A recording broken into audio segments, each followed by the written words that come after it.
Do you think society is in moral decline? Are people less civic than they used to be? Let's look at some research with 3 quickfire quizzes. Researchers analysed public conflicts recorded by CCTV in the Netherlands, South Africa and the UK in 2020.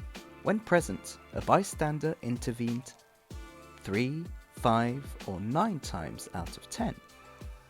9! Surprising, huh? People rightfully praised the man who risked his life to stop the shooting at Bondi Beach in December of last year in Australia. But maybe there's a hero in you too.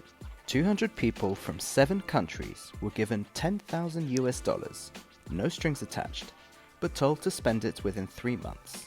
On average, participants were generous, spending over half of the money on others. True or false? It's true.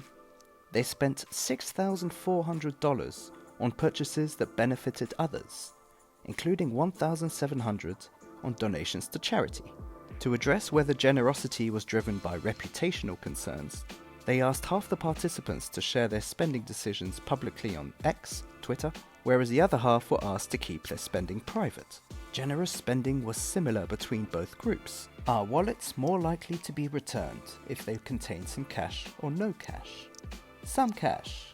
A 2019 study found that in 38 out of 40 countries, lost wallets were more likely to be returned if they contained a bit of cash. In fact, the more cash there is, the more likely it will be returned. Our perception of the world can be inaccurate, distorted, especially when being fed negativity online.